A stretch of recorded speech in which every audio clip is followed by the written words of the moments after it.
I absolutely love the Market Goodness stamp set and the matching paper, and I haven't used it enough yet. So I wanted to make a card today using that before the summer is too far gone.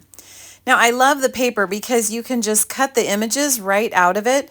You can use the matching dies too, but if you don't have the dies, you can also just use your scissors and cut out all the different vegetables and then the cute little baskets.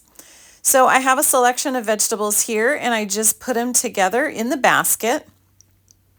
And then I'm going to put it here on the little sentiment piece. Now I did sort of use a lot of dimensionals on here, but I was using them to kind of glue those pieces down so they didn't slip.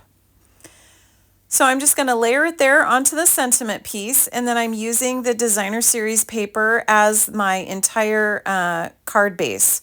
So you can't see any of the white card at all. Now I'm using my watercolor pencils here just to make a little bit of shadowing on the bottom of the basket. You can't really see it very well on the video, but it just kind of helps ground the basket so it's not floating in the air. And then see, I'm just going to add that wood grain designer series paper print on there for the background.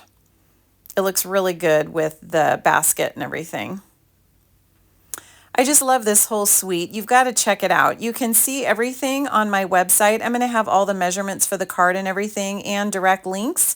You can go to madetocreatewithlisa.com and I will have it all on there for you, along with close-up pictures.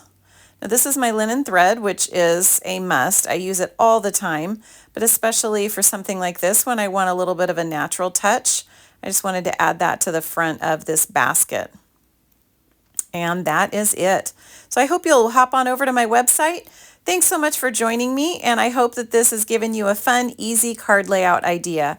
I'll talk to you again soon.